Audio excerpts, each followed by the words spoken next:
Señor, te damos gracias por estar aquí. Por favor, continúa aquí, ábrenos las escrituras, Señor. Señor, tu palabra es como una espada afilada, Señor, que parte y penetra, Señor. Te rogamos que esa espada, Señor, haga la obra en nuestros corazones mientras la escuchamos, Señor, y que no vuelva esa palabra vacía, sino que haga todo lo que tú quieres, Señor. Señor, por favor, habla a nuestros corazones según la palabra que cada uno necesita. En nombre precioso de Jesús. Amén. Amén. Pueden sentarse, hermanos. Yo les invito, si por favor podemos ir en nuestra Biblia, hermanos, al libro de Hebreos.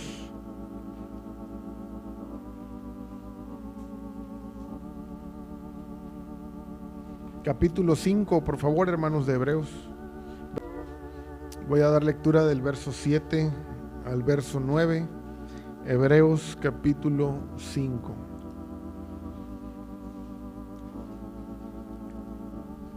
Amén, ¿estamos ahí?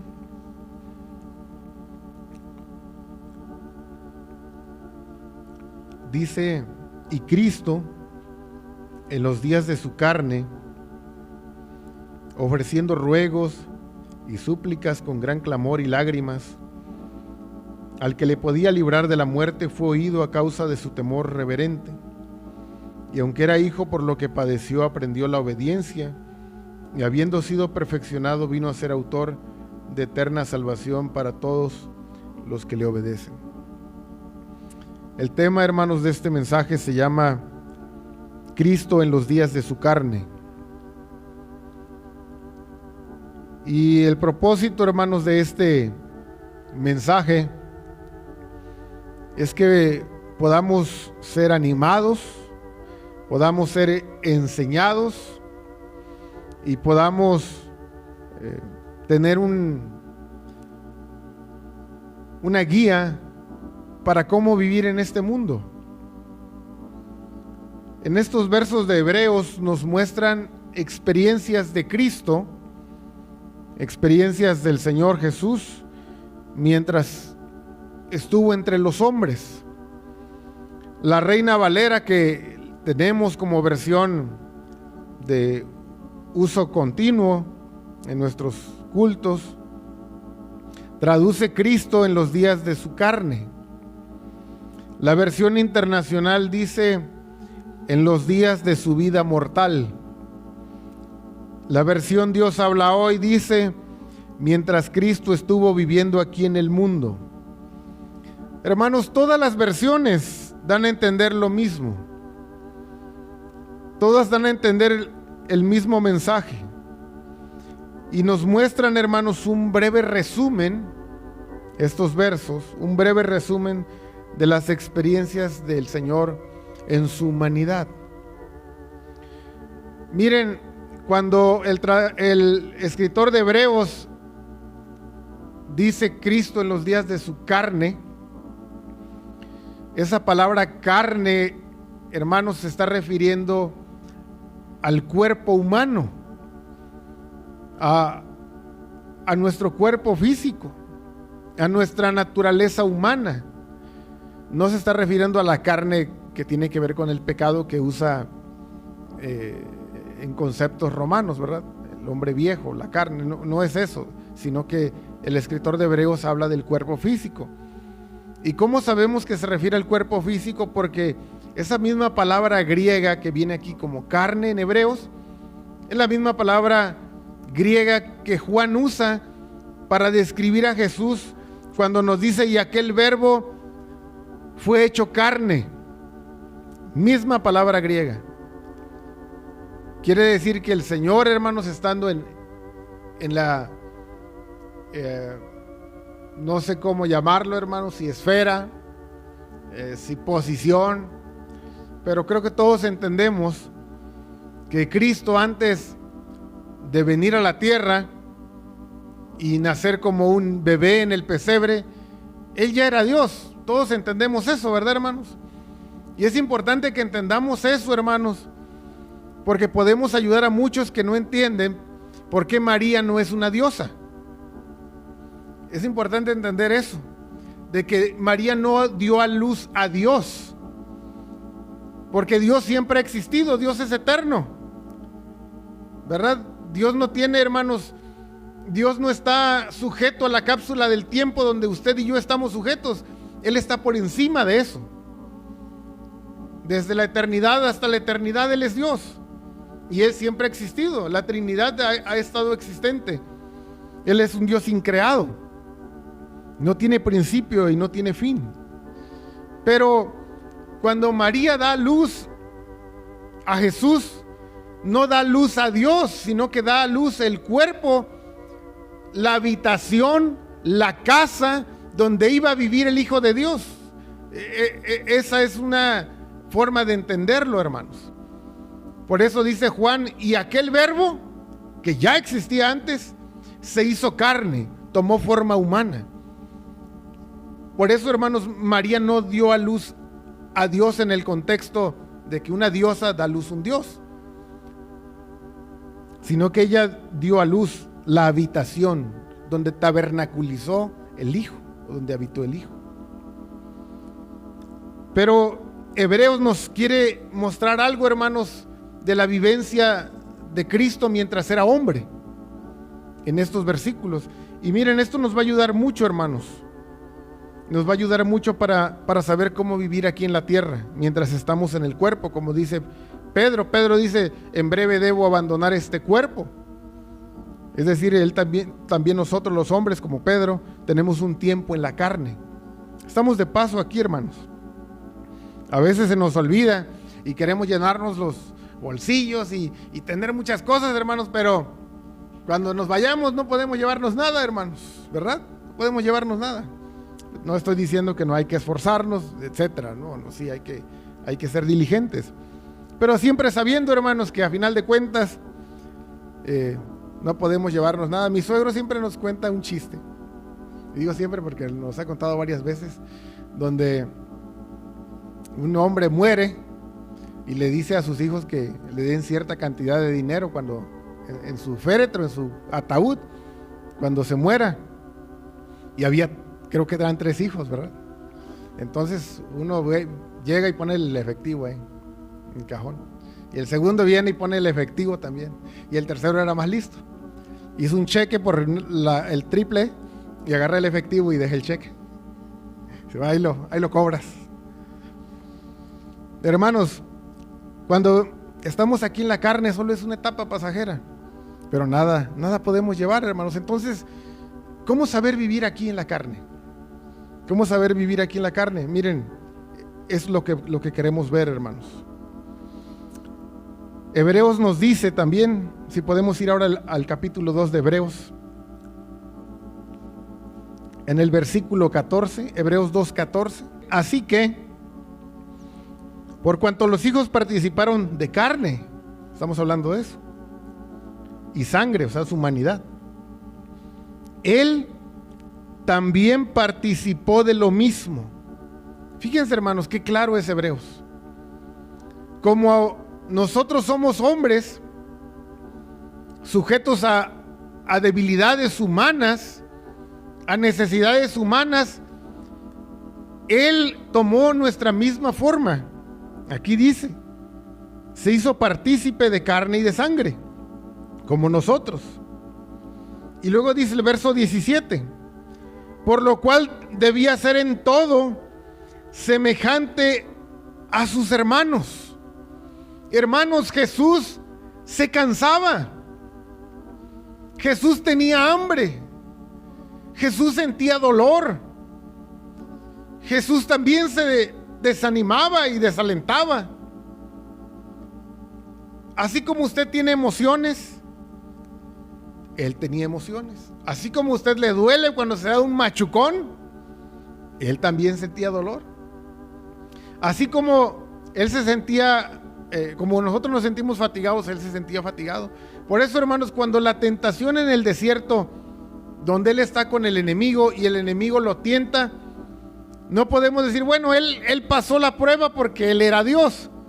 No, hermanos, Él también era 100% hombre. Y esas eran tentaciones muy fuertes para cualquier hombre, también lo fueron para él. Se hizo en todo semejante a sus hermanos, nos dice Hebreos aquí 2:17. Y vean el verso 18 de Hebreos 2.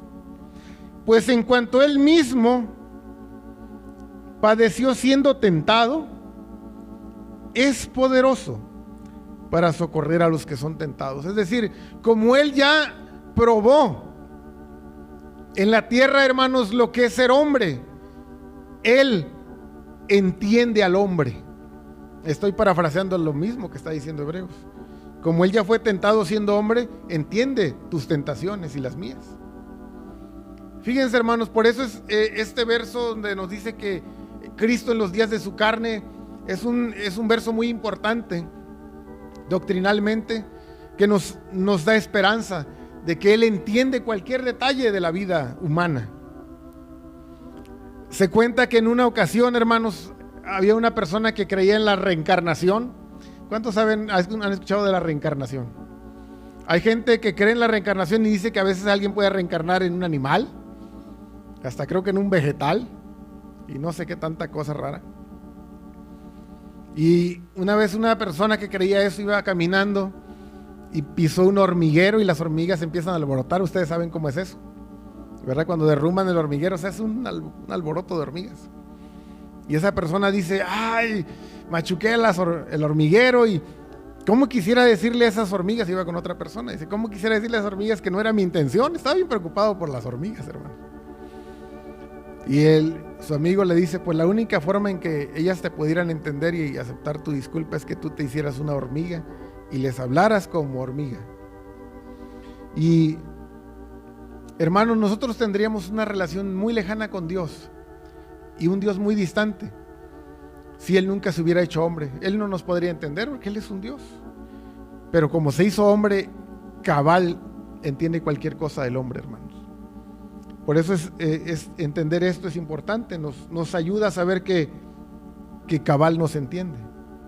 Pero quiero ver tres cosas, hermanos, de Cristo en los días de su carne, que nos pueden ayudar. Regresemos al capítulo 5 de Hebreos.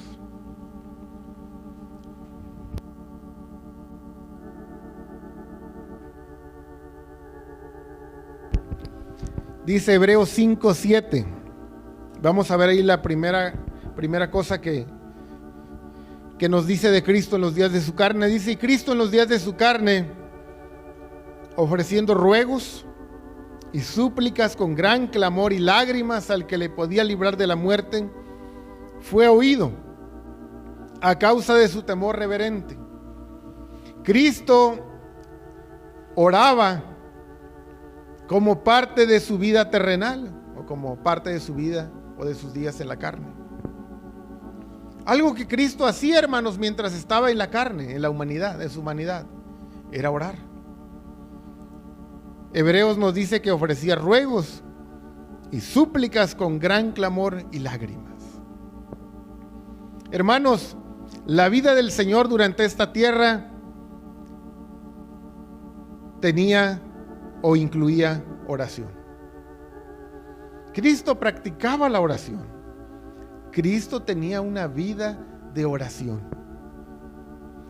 Saben, hermanos, algo que yo les he comentado anteriormente, lo hemos escuchado, muchos teólogos lo afirman, que Cristo no enseñó a sus discípulos a ganar almas. No les dijo: miren, estos son el A, B y C de ganar almas. No. Tampoco les digo: este es el A, B y C de sanar. Miren, primero para sanar tienen que hacer esto, y luego el paso 2 y el 3 y es sanado. No. Nunca explicó cómo sanar, cómo ganar a otros, cómo hacer un milagro. Miren, para caminar en el agua necesitan hacer el paso 1, 2 y 3. Nunca enseñó eso. Pero solo hubo una cosa que Él sí enseñó: orar. ¿Verdad? Sus discípulos le dijeron: Señor, enséñanos a orar. Y Él les dijo: así van a orar. Y les dio la oración modelo. Eso está en Lucas, en Mateo, la oración modelo, el Padre Nuestro. De hecho, hermanos, no porque no seamos católicos, no quiere decir que nosotros no podamos usar el Padre Nuestro. Es bueno tener el presente cómo es el Padre Nuestro. Y si el Señor nos guía a usarlo, podemos usarlo también para orar, pero el Señor enseñó a orar, hermanos. Y fíjense, hay algo que es muy interesante en el tema de la oración en Cristo.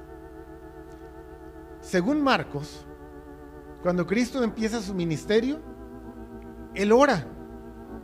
Dice Marcos 1:35, o sea, en el Evangelio de Marcos: levantándose muy de mañana, siendo aún muy oscuro, salió y se fue a un lugar desierto y oraba. Habla del principio de su ministerio. Oraba. Durante su ministerio, oraba. Dice Lucas 5, mas él se apartaba a lugares desiertos y oraba. Y Lucas 9:29, y entre tanto que oraba, la apariencia de su rostro se hizo otra, y su vestido blanco y resplandeciente. Al final de su ministerio en Getsemaní, ¿qué está haciendo él, hermanos? ¿Recuerdan? Orando. Él oró al principio de su ministerio, durante su ministerio y al final de su ministerio. Él oraba, oraba y oraba y enseñaba a orar. Fíjense, hermanos, que si hemos de imitar a Cristo en los días de su carne, necesitamos orar. Y saben, hermanos, a veces, no a veces, yo creo que por lo general, el hombre mortal es lo que menos hace, orar. Aún la iglesia, no oramos, hermanos, lo suficiente. Saben, la oración es como la hora de la comida. Cuando nosotros tenemos nuestras actividades diarias, hermanos, a veces estamos tan ocupados, y a veces me pasa que ya está la hora de la comida y mi esposa me dice: ya está la comida, ya ahorita nada más termino esto y ya voy a la comida. Pero estamos tan ocupados, hermanos, que a veces no comemos a la hora. Y saben que así es la oración. La oración es como la hora de comida. Siempre estamos tan ocupados, hermanos, pero hacemos el esfuerzo de hacer una hora de comida. Por eso bueno, yo sé que aquí corren a las 10, después de las 10, entre 10 y 11 usted no encuentra casi a nadie. ¿Por qué? Se fue a almorzar. Oiga, ¿está el carpintero? No, se fue a almorzar. Oiga, esto, no puedo a esa hora atenderte hasta las 11 porque me voy a ir a almorzar. ¿Me puede cortar el pelo? Después de las 11 porque voy a almorzar. Aquí la hora sagrada, hermanos, la hora marcada es 10 a 11. Y en la tarde, ¿de qué hora es? De 3 a 5, hermanos. Ya. ¿Y por qué tenemos esos horarios, hermanos? Porque tenemos que hacer un horario para comer. ¿Saben que así es la oración? En la oración no hay tiempo, hermanos, para orar. No hay tiempo. Pero así como en la comida hay que hacer un tiempo. Miren, Cristo, si usted lee, después de la alimentación de los 5,000, dice que mandó a los discípulos a que se fueran en la barca. Váyanse. Se quería quedar solo. Y después despide a la multitud. ¿Y saben qué hizo después de que despide a la multitud y que envía a todos, a los discípulos primero en la barca? Se va a orar. Busca un tiempo para orar. Y saben, hermanos, eso qué difícil es a veces en la vida familiar. Porque hay mucho ruido. Y aquí en el día, hermanos, pasa el pollo, que trae una fiesta. Pasan las tortillas como 2, 3 y le suben. Que uno oiga que ya llegaron las tortillas. El del gas también trae su música. El de las donas, ese no trae música, pero cómo hace ruido también las donas. Todo el mundo hace ruido, hermanos. ¿Cómo vamos a orar con esos ruidos? Por eso necesitamos hacer un espacio, hermanos, para orar cuando no haya todos esos ruidos. Como el Señor, Él buscaba tiempos, momentos para orar, según Mateo 14, 22, 23. ¿Saben también por qué Cristo oraba, hermanos? Él oraba cuando necesitaba tomar una decisión. Yo creo que la mayoría sabe esto, pero les voy a recordar algo. Según Lucas, antes de escoger a los 12, oró toda una noche. Hermanos, ¿por qué no solo escoger vamos a escoger a Pedro, a Juan? Así, hermanos, ¿por qué tanta? No. Era una decisión importante, hermanos. Ellos iban a continuar su mensaje. Necesitaba orar. Y oró toda una noche por los 12, para escoger correctamente a los 12. Por eso cuando tengamos una decisión importante, oremos, hermanos. Oremos. Yo quiero aprovechar, hermanos, para hacer un paréntesis de un distintivo de la oración. El Señor dice que pidamos y se nos dará, que busquemos y hallaremos, que llamemos y se nos va a abrir. ¿Nunca le ha pasado que usted ha practicado eso y parece que no se le da, que no haya y que no le abre? Yo sí, hermanos. ¿Por qué parece que a veces no funciona, hermanos? Yo platiqué hace poquito con mi esposa de esto. La oración es como un relámpago. Usted ve un relámpago a la distancia y primero ve la luz, pero no oye el sonido, ¿verdad? Pasa un tiempo hasta que llega el sonido y luego se oye, ¿verdad? Y ve la luz y luego pasan segundos y, ¿verdad? El trueno, la fuerza. ¿Saben que así es la oración? La luz que vemos es cuando oramos, pero no es en el mismo momento que vemos la luz que escuchamos el sonido del trueno. Así, hermanos, a veces oramos y no es en el instante en que se responde. Pasa un tiempo, pero la oración va a llegar con su respuesta, o va a ser de vuelta por medio de una respuesta. ¿Por qué creemos que esto es así? Por la enseñanza de Cristo. El juez injusto no le responde de inmediato a la viuda, ¿recuerdan? Pero también por otra cosa que vemos en Daniel. Daniel oró y la respuesta demoró 21 días, porque el príncipe de Persia demoró la respuesta. Le fue dicho a Daniel: al principio de tus ruegos fui enviado, pero hubo oposición a la respuesta. Hermanos, el que no tengamos hoy la respuesta de la oración de hoy no quiere decir que no va a ser contestada. Así que no nos desanimemos por nuestras oraciones. Es más, tal vez usted tenga hoy una batalla y la respuesta tal vez llegue mañana, pasado mañana o en unos días. Pero va a llegar, hermanos. A veces el terreno por donde viene el mensajero es difícil, pero la respuesta va a llegar. Y Cristo entendía eso, por eso Él oraba en los días de su carne. La oración es importantísima, hermanos.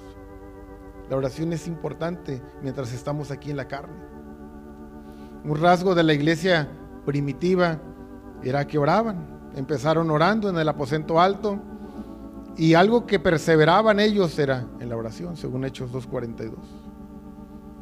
El ministerio de los apóstoles solo tenía dos cosas principales: la oración y el ministerio de la palabra. Incluía oración. Pero quiero que veamos aquí mismo en Hebreos, aquí en Hebreos 5:7, solo para terminar este punto y seguir al que sigue.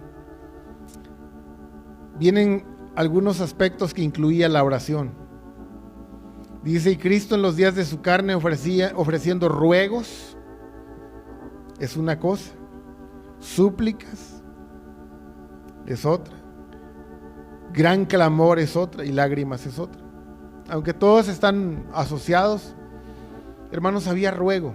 ¿Qué es un ruego, hermanos? ¿Qué es un ruego?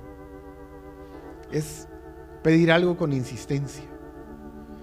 Y la oración a veces es eso, hermanos. Necesitas algo, necesitas pedirlo y rogarlo y pedirlo y pedirlo y pedirlo, como la viuda que insistió y el juez le hizo justicia. La oración también implica gran clamor en ocasiones. Yo sé de hermanos que a veces le han dicho a su esposa y a sus hijos: miren, déjenme un momento solo, vayan a darse una vuelta, y tienen tiempo para orar y clamar. O al revés, cuando hay gran necesidad. Pero el clamor es importante, hermanos. No nos debe dar pena clamar. Sobre todo si nos animamos a clamar, otros se van a animar. Y eso va a enriquecer mucho el fervor de la oración. También la oración implica lágrimas. Cristo le lloraba al Padre. Hermanos, una de las razones por que tenemos estrés y a veces enfermedades nerviosas y cardíacas es por todo ese cúmulo de estrés. Una forma de liberar el estrés, hermanos, es orando y derramándonos con lágrimas. Por eso hay mucha gente que no sabe por qué de repente llora de vez en cuando. Dicen que sobre todo las mujeres lloran. De repente es un día donde no me digas nada, déjame llorar, ¿verdad? ¿Por qué?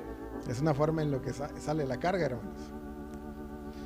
Ay, hermanos, los hombres también lloran. Aunque digan que no. Veamos algo en Hebreos 5:8, hermanos. Y aunque era hijo, por lo que padeció aprendió la obediencia. Cristo, en los días de su carne, aprendió a obedecer.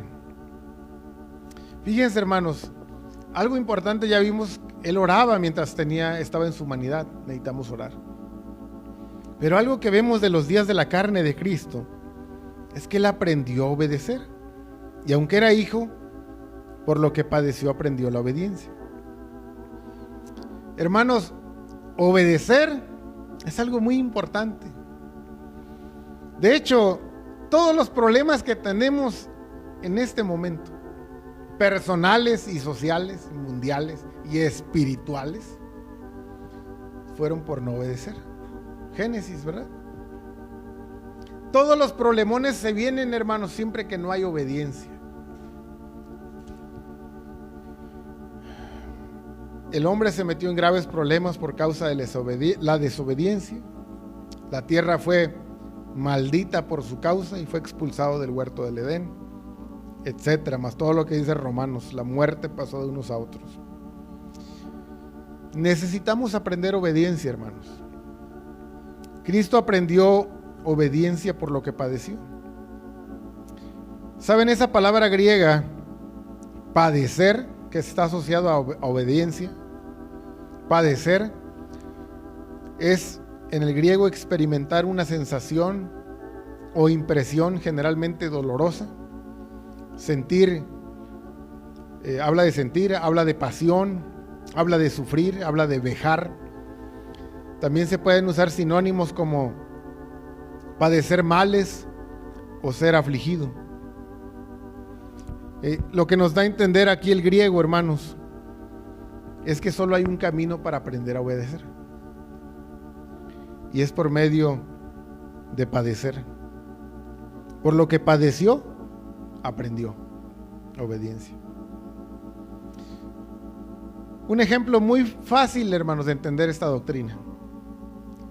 ¿Cómo un niño aprende a obedecer?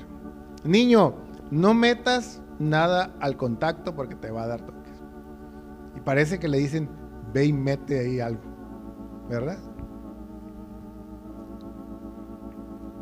¿Y cómo aprende un niño a obedecer, hermanos? Según la ciencia, el niño aprende razonando, ¿verdad? Razonemos con el niño. Mira, tienes que obedecer porque eso es importante para ti, etc. Entonces la ciencia dice que hay que razonar con el niño. Y el niño no aprende obediencia así. ¿Cómo aprende obediencia un niño, hermanos? Con la vara. ¿Y la vara qué es? Es dolor, padecimiento, ardor, fuego, en donde ustedes ya saben, dolor, una sensación de dolor. Y esa sí funciona. Todavía me acuerdo, hermanos, y tengo en memoria, y he conocido pocas familias así. Un pastor que era, pero bien firme, hermanos, en su vida devocional y cristiana. Y sus hijos eran unos soldaditos, hasta el corte de pelo lo traían. Tenían uno pequeñito, pero bien entrenadito. Si le decían su nombre, fulanito, tanto él como su esposa, no le decía, ¿qué? No, hermanos, no, lejos de eso. Ni mucho menos que ni le hicieran caso, no. ¿Saben cómo respondían un niño así? Tal vez 3 años, no sé. Mande papá. Pero así, hermanos. Le decían, fulanito, mande papá. O su mamá, fulanito, mande mamá. Un soldado, hermanos. Así obediente. ¿Cuál era su secreto, hermanos? La vara. Pero bien aplicada. Porque hay imitaciones de disciplina. Yo una vez vi a un niño con pañal, ese luego se ve que es pañal porque está bien gordito por atrás. Y un papá con su mano, le da unos empujoncitos, porque se portó, hizo una cosa fea. Y el niño, el papá hace como que lo disciplina y el niño hace como que es disciplinado. Hermanos, da un celo de ver esos teatros. Por eso muchos niños no aprenden obediencia, pero la obediencia se aprende por sufrimiento. La vara es un buen ejemplo, hermanos. ¿Quieren ayudar a alguien que es tremendo? Hay que darle vara. Pero quiero que vean conmigo algo. Vamos al Salmo 119, pero ahora aplicándolo a los adultos. Vean lo que dice aquí. Salmo 119, 67. Vean. Estamos hablando de cómo aprendemos obediencia y la Biblia dice que por padecimiento. Salmo 119, 67. Fíjense, antes que fuera yo humillado, descarriado andaba. Mas ahora, o sea, ya que ya fui humillado, tratado, guardo tu palabra. ¿Cómo aprendió este salmista, hermanos, a ser obediente y a guardar la palabra de Dios? Por tratos, por padecimientos, por aplastamiento, por humillación. Fíjense, hermanos, dice que antes donde él no era tratado, ¿cómo dice? Descarriado andaba, como toro bravo, ¿verdad? Como caballo no amansado. Pero nada más que fue tratado, ¿qué dice? Ahora guardo tu palabra. Mire. ¿Y qué hizo el cambio, hermanos? El padecimiento. Pero vean algo más aquí en el mismo Salmo 119, en el verso 71. Vean. Bueno me es haber sido humillado para que aprenda tus estatutos. Fíjense cómo el padecimiento hizo algo bueno, hermanos. Ahora él es una persona íntegra que anda en los estatutos de Dios, en obediencia, porque fue tratado. El látigo para el caballo, el cabestro para el asno y la vara para la espalda del necio, del desobediente, del rebelde. Fíjense, hermanos, el Señor solo ha provisto un camino para aprender a obedecer, ¿verdad, hermanos? ¿Y cómo es? El premio, una paleta. Mira, si te portas bien, te doy una paleta. Así dice la Biblia, ¿no? No, si quieres obediencia, hay que aplicar disciplina. Ese es el camino de Dios para el niño y para el adulto. Bueno, quiero hacer una observación, hermanos, porque una vez le preguntaron al hermano Marvin, no sé si cuánto vieron esa pregunta, en el último seminario. Alguien dijo, le mandó un papelito al hermano Marvin: mi esposa dice que le dé vara, ¿le puedo dar vara? Así le llegó una pregunta al hermano Marvin. A ver, ¿qué opinan, hermanos varones? Dice, pues, a ver, venga. El hermano Marvin es muy lindo. Él dijo, No, Dios tiene la forma de cómo tratar con cada quien. Ya no es momento, hermanos. Ya no es momento. Si tu esposa se porta mal, hermano, mejor ahora que el Señor trate con ella. Pero no, a los niños sí, hay un tiempo. Ya después Dios hace la obra. Pero solo se aprende por medio de tratos, hermanos. Dice Proverbios 22:15. La necedad está ligada en el corazón del muchacho, mas la vara de la corrección la alejará de él. Solo el padecimiento quita la necedad, hermanos, tanto en los grandes como en los pequeños. Por eso qué importante es este verso de Hebreos 5:8. Por lo que padeció aprendió la obediencia. Una forma en que aprendemos, hermanos, es a través de tiempos difíciles. Miren, a veces somos groseros con otros hasta que el Señor trate y nos da una buena lección y aprendemos a ya no ser así. Y así en muchas áreas, hermanos, muchas áreas. Verso 9 de Hebreos 5 dicen: y habiendo sido perfeccionado, vino a ser autor de eterna salvación para todos los que le obedecen. Cristo, en los días de su carne, hermanos, como parte de algo importante, Él fue perfeccionado. Es exactamente lo que el Señor quiere hacer con cada uno de nosotros, sus hijos. Perfeccionarnos. Saben, hermanos, cuando el Señor nos salva, está tomando un diamante en bruto. Nos ama, nos quiere, somos valiosos, pero Él tiene que preparar el diamante, perfeccionarnos. ¿Saben la palabra griega que está aquí como perfeccionado? Es la palabra griega teleio, que significa consumar, llegar a su etapa final. Es decir, trabajar durante todo el proceso, todas las etapas para llegar a la fase final o a la conclusión. Esa palabra griega se utiliza también en Lucas, cuando el Señor dijo, y les dijo: id y decid a aquella zorra, he aquí echo fuera demonios y hago curaciones hoy y mañana, y al tercer día termino mi obra. Termino mi obra es la misma palabra griega que perfeccionado de Hebreos.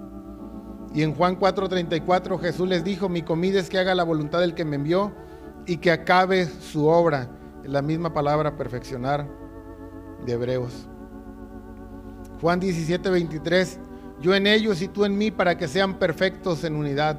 La misma palabra que en los otros pasajes fue acabar la obra o terminar la obra. El escritor de Hebreos, hermanos, nos va a decir cómo es que el Señor nos va a perfeccionar. Aquí nos dice que en los días de su carne el Señor fue perfeccionado. Pero ¿cómo se perfecciona uno, hermanos? Hebreos nos dice cómo. Hebreos 2:10 une los dos conceptos de ser perfeccionados, pero añade un elemento más. Hebreos 2:10, porque convenía aquel por cuya causa son todas las cosas, y porque en todas las cosas subsisten, que habiendo de llevar muchos hijos a la gloria, perfeccionase por aflicciones al autor de la salvación de ellos. ¿Cómo fue perfeccionado Cristo, hermanos? Aflicciones. Saben, hermanos, este verso de Hebreos 2:10 debe animarnos, porque a veces la vida, hermanos, tiene tantos problemas. A veces uno ya pide esquina, ¿no, hermanos? ¿No dicen así ustedes? Es una analogía del box, ¿verdad? Y cuando ya te están dando duro, ya quieres que suene la campanita. Así es la vida, hermanos. Cristiana, en ocasiones hay muchos problemas, tribulaciones, pruebas. Pero esa es la forma en que Cristo perfecciona. Él, hermanos, ni por un momento se olvida de ti. Miren, cuando Abraham era un pequeñito, tal vez 4 años, y mal no recuerdo, 5 a lo más, tal vez 4. Lo mandábamos cuando ya podía ir a un mandado. Lo mandábamos a una tiendita que estaba en la mera esquina de nuestra cuadra. Nosotros estábamos viviendo en esquina y en la mera otra esquina, estaba una tiendita de abarrotes. Y vivíamos en el departamento de la planta alta, eran parte baja y parte alta. Y teníamos un balcón. Y le decíamos a Abraham, voy a traer tortillas o un refresco. Y entonces Abraham se iba, él muy obediente, y ya iba con su dinero, y yo me salía al balcón y veía, iba con sus shortcitos, sus chanclitas esas de tipo croc chiquitas. Y ahí iba corriendo en su playerita. Yo desde el balcón lo veía. Y se tardaba, me preocupaba y a veces me bajaba para ver si ya venía, pero a veces solo era el tiempo normal, sabía que en lo que le despachaban. Y yo, aunque no lo veía, sí veía cuando se metía a la tienda y estaba al pendiente ahí. Luego a veces veía que salía y traía su refresco, a veces se tropezaba y se le caía el refresco y lo volvía a levantar y seguía caminando. Y yo todo lo veía. Estaba al pendiente de cualquier cosa. A veces había un perro ahí en una cerca y ladraba, y a ver que a los niños da miedo eso. Y yo veía que pasaba rápido. Y hermanos, siempre yo estaba atento.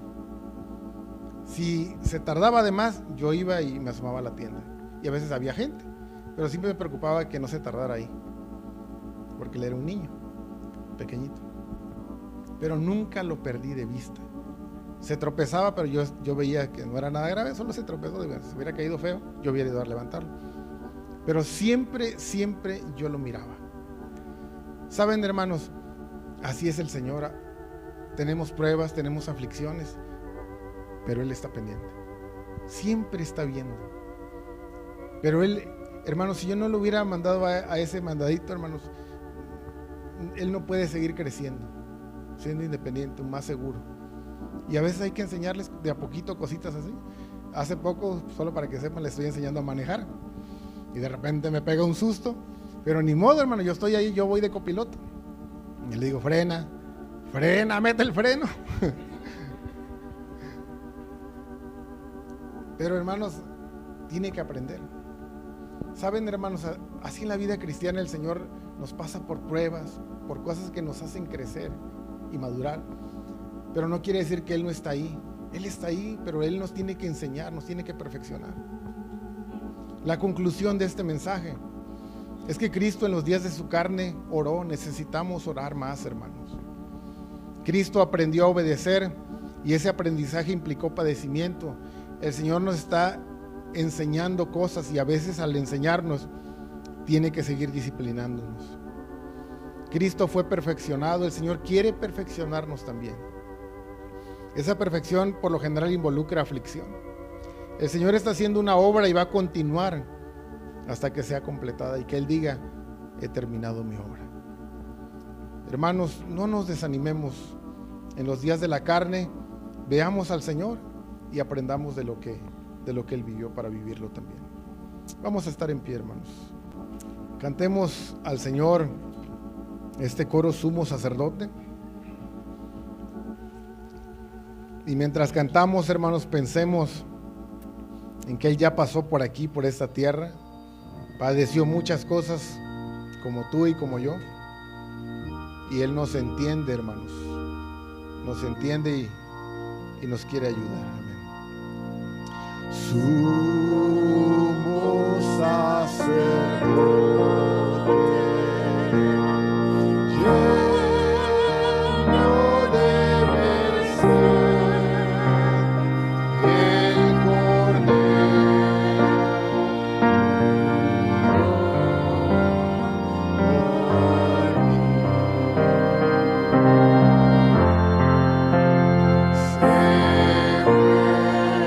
nuestra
pedimos que mientras estamos aquí en la carne, Señor, podamos imitar lo que tú hiciste mientras tú estuviste aquí.